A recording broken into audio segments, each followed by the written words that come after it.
মেয়েটার সাথে মেয়েটার সাথে প্রথম অবস্থাতে আমি ওকে ফোন দিছিলাম, একটা নাম্বার বানিয়ে দোকানে বসে থাকা অবস্থায় ফোন দিয়েছিলাম, মানে রং নাম্বারে ফোন দিয়েছিলাম। দেওয়ার পরে ও আমার সাথে কথা বলতে চাইছিল না, তারপর মানে আমি ওই জোর করে ওর সাথে কথা কথা বলবে না এরকম একটা প্ল্যান ছিল যে বলবে না। তো তার 2-4 দিন পর আবার আমিও কথা বলছি, কথাবার্তা বলতে বলতে মোটামুটি মানে কথা বলানোর জন্য যেটা বলতে হয় সেটা আমি ওকে বলছি।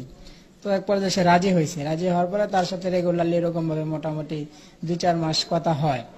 তো মানে সরি 2 মাসের মতো কথা হয়, হতে হতে একটা সময় অফার দিই যে নুসরাত আমি তোমার সাথে দেখা করব। পরে বললো ঠিক আছে দেখা করো। তো দেখা করার সময় যখন ফার্স্ট টাইম দেখা করলাম তখন আমার সাথে মানে এরকম ভাবে মানে ঠিকানার কথা জানা, মানে বা আমার নাম কি এই সেই, তখন আমাকে বললো যে আপনার নাম কি, আপনার সাথে শুধু কথাই বললাম, আপনার পরিচয় কি বা কি আসে বেশি আপনাদের দেখলামও না। এখন ফেস টু ফেস দেখলাম যে তাহলে আপনার সবকিছু বলেন আর আমার সবকিছু শোনেন, এটা বললো আর কি। তো ঠিক আছে, আমি এরকম বললাম যে আমার নাম মোহাম্মদ সানি, এটা বলছি।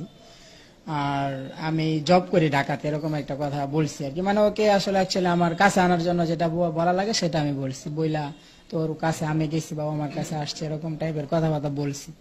বলার পরে ওদিনকে ফার্স্ট টাইম দেখা করলাম, তো একটা গিফট নিয়ে গেছিলাম ওর জন্য, সেই গিফটটা আমি দিছি, ও অ্যাকসেপ্ট করছে, সেটা নিয়ে পরে বাসায় চলে গেছে। বাসায় চলে যাওয়ার পরে তো আমিও চলে আসলাম। তারপর আবার হঠাৎ করে মোটামুটি আবারও মানে মোটামুটি মাসখানেক পর আবারও দেখা করলাম, নেক্সট টাইম এটা দেখা করার পরে ওদিনকে আমাদের গোপালপুর থানার ওখানে দেখা সাক্ষাৎ কইরা তো হাই হ্যালো বললাম, মানে আমরা যার যার মতো চলে গেলাম।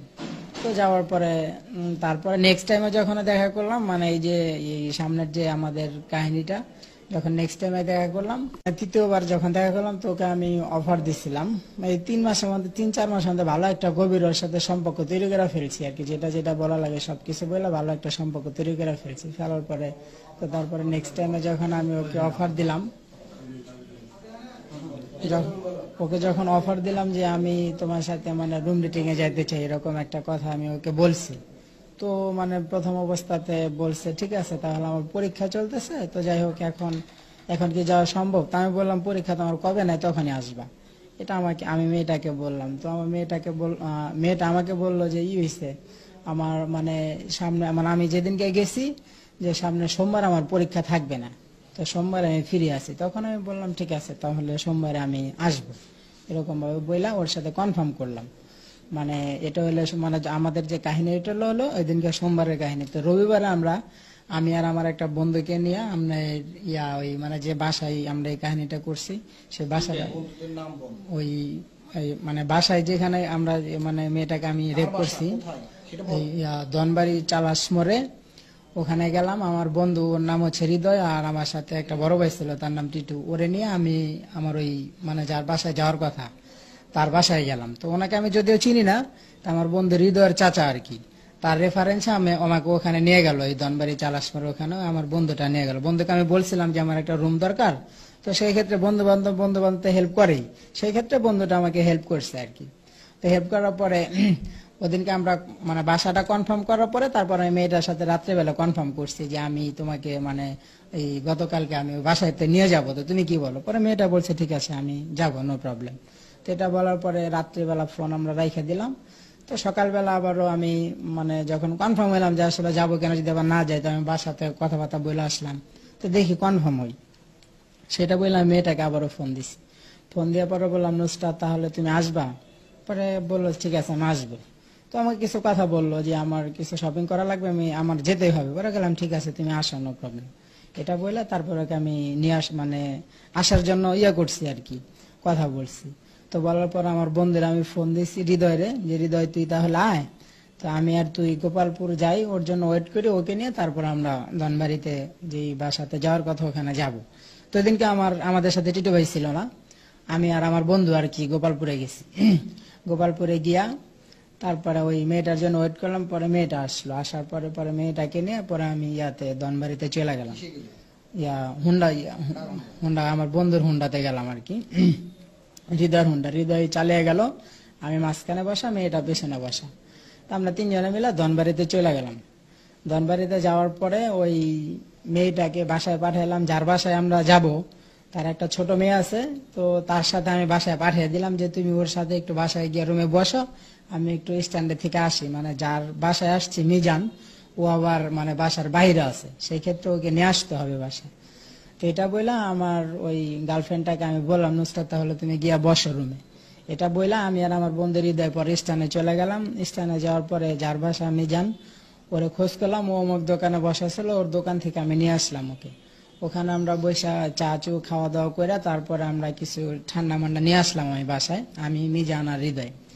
তো আসার পরে হৃদয়ের আবার সাইডে একটা দোকানে বসে রেখে আমি আর মিজান বাসায় আসছি। আসার পরে মিজান আমাকে বললো ঠিক আছে তাহলে তুমি তোমার কাজ করো, কাজ করে বের হও, তারপর আমরা সবাই মিলে কোথাও যাবো, এরকম একটা প্রোগ্রাম। তো এই কথা বলার পরে আমার মিজান ঢুকে দিল বাসায়। আমি মানে রুমের ভিতরে তখন মেয়েটার সাথে আমি তো এটা আগে বলছি যে আমি আসলে তোমার সাথে রুম ডেটিং করবো বা কি আসবে সেটা বলছি। সেই ক্ষেত্রে মানে ও আমার সাথে তেমন একটা মানে প্রথম অবস্থাতে কিছু করে নাই আর কি। না করাতে আমারও মানে বেশি একটা কিছু করা লাগে না, আমি যেটার জন্য গেছি সেটা তো আমি করবো এরকম।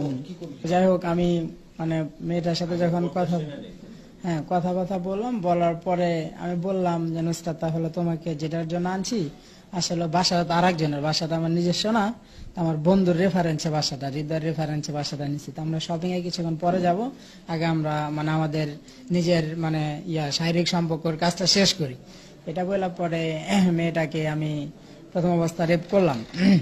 এক পর্যায়ে করার পরে তো রুমের ভিতরে কিছুক্ষণ বসাছিলাম, বসার পরে অনেক সময় রেস্ট মেস নেওয়ার পরে আমরা পানি পুনি খাওয়ার পরেও আবার সেকেন্ড টাইমে আমি মানে ওই যাকে রেপ করতে চাইছি তখন দিতে চাইছিল না, তখন বলছে যে আমি শপিং এ যাবো, তুমি শপিং এ নিয়ে যেতেছো না, তাহলে এটা তো ঠিক না।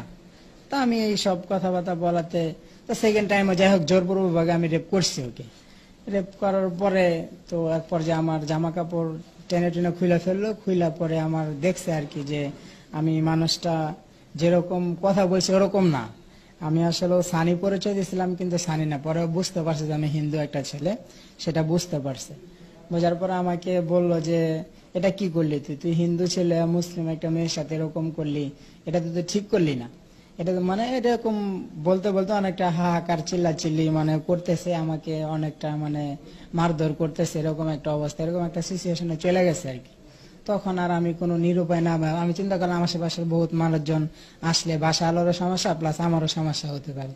তো সেই ক্ষেত্রে মানে সাইডে একটা গামছা ছিল, ওটা নিয়ে মানে আমি ওর গলার মধ্যে এরকম ভাবে ধরছি যে মানে চুপ থাকতে বলতেছি যে চুপ থাক, ঠিক আছে, কিন্তু গলার মধ্যে ধরতে হতো শ্বাসতে মানে জায়গার ভিতরে মারা গেল। যখন মারা গেলাম ভয় পেয়ে গেলাম গা ভাই, যে আসলে এটা কি করলাম আমি, এটা তো আমি করতে চাইছিলাম না, তারপরে হয়ে গেল যাক, এখন ওটা আমি নিজে মেরে ফেলছি, এখন আর কি করার। পরে আমার বন্ধু মিজান আর হৃদয়ে বললাম তাহলে এটা কিভাবে কি করা যায়, তো এটা তোমরা আমার সাথে একটু হেল্প করো। তো আমার একা একা ভয় লাগতেছে। সেটা বলার পরে হৃদয় আর মিজান বললো তাহলে তুমি কিছু টাকার ব্যবস্থা করো, আমি সিএনজি রিজার্ভ করে নিয়ে আসতেছি, আমরা তোমার সাথে লাস্ট আমরা যে কোনো ভাবে হোক যে কোনো জায়গাকে আমরা ফেলে দেবো।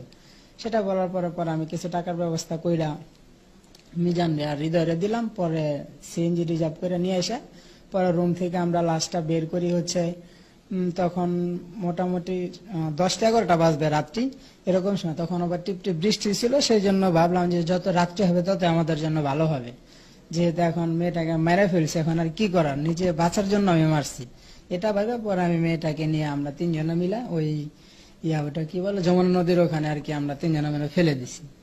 আর মেয়েটার ব্যান্টি ব্যাগ ছিল, তারপরে একটা মোবাইল ছিল, ওটা আবার ওই যে গাড়ি চালাইছে মিজান সে আবার মানে নদীর যে স্রোত ছিল ওইখানে, ওই স্রোতের ওখানে মোবাইল টোবাইল সহ সবকিছু ফেলে দিয়ে পরে আমরা যার যার বাসায় চলে আসি। হ্যাঁ না, আমাকে অনেকটা মারধর করলো, তারপর একটা চিল্লাচিল্লি করতেছিল যে এটা তুই কি করলি, এই সেটা তো ঠিক নেই, এটা বলে অনেকটা চিল্লাচিল্লি করতেছিল। জানালা লাগানো ছিল, তো জানালা এক পর্যায়ে খোলার চেষ্টা করতেছিল। তো দুজনের ভিতরে দস্তাদস্তি করার সময় পরে এক পর্যায়ে আমি গামছা দিয়ে তার গলার ভিতরে আর কি পেঁচিয়ে ধরি যে চুপ থাক এরকম চিল্লাচিল্লি করিস না, যা হওয়ার রয়েছে এটা চুপ থাক, এরকম ভাবে গামছা দিয়ে পেঁচিয়ে যখন ধরে রাখি কিছুক্ষণের ভিতরেই সে মারা যায়। তারপরে আর কি লাশটা আমরা নিয়ে ফেলে দিই, সেটাই হলো মূল উদ্দেশ্য। আসলে এখন আমি বুঝতেছি এটা আমার উচিত হয় নাই, কিন্তু তখন ওই সময় আমি আসলে বুঝতে পারি নাই কি মানে কি থেকে কি করে ফেলবো, এটা আসলে তখন আমার বোঝা উচিত ছিল, কিন্তু তখন আসলে আমি বুঝতে পারি নাই। ছিল ওর যখন আমি রং নাম্বারে কথা বললাম তখন ওর বয়সটা অনেকটা ভালো লাগছিল, আর ফার্স্ট টাইম যখন দেখা করলাম তখন দেখে আমার অনেকটা একটু চয়েস ছিল আর কি। এটা হলো মূল উদ্দেশ্য, ভালো লাগছে সেই জন্য। চয়েস তো চয়েসটা আর কি, মানে দেখে ভালো লাগছে যে ওকে, ওর সাথে আমি কথা বলবো, ফ্রেন্ডশিপে যাব। পৃথিবীতে তো অনেক মানুষ আছে, অনেকটাই ভালো লাগে, কিন্তু হ্যাঁ। মানে উদ্দেশ্যটা কি আসলে? উদ্দেশ্য আমার চিন্তা ছিল, উদ্দেশ্যকে আমি মানে ভোগ করব, এরকম একটা উদ্দেশ্য ছিল আমার, আর সেটা আমি করতে পারছি। কিন্তু করার পরে আমি এরকমটা হয়ে গেলাম, বা এরকম ভাবে আমি মানে বুঝতে পারি নাই কি থেকে কি করে ফেলবো আমি, মানে ভয়ে আমি নিজে আতঙ্ক হয়ে গেছিলাম। হয়ে তারপরে আর কি আমি নিজে নিজেই কাজটা করলাম, আর কি করব। না স্যার, এরকম ভাবে আগে পূর্বে কোন রকম মানে কোনো মেয়েদের সাথে মানে এই টাইপের কোনো ব্যবহার আচার করি নাই। আগে আমি ঢাকাতে থাকছি, অনেক মেয়েদের সাথে চলাফেরা করছি, তবে এরকম টাইপের কখনো কোনো সিনকেট হয় নাই আর কি। তো ওর সাথে এরকম হওয়ার পিছনে কারণ? ওর সাথে ওই যে মানে আমি যখন ওকে রেপ করলাম, ও আমাকে অনেকটা গালিগালাজ দিতেছিল, তারপরে আমাকে অনেকটা মারধর করতেছিল আর কি। তা আমি আসলে নিজেও অসহ্য হয়ে গেছিলাম, অসহ্য হয়ে পরে আর কি আমি ওকে মেরে ফেললাম। আচ্ছা, আপনি হচ্ছে যে যখন ধরেন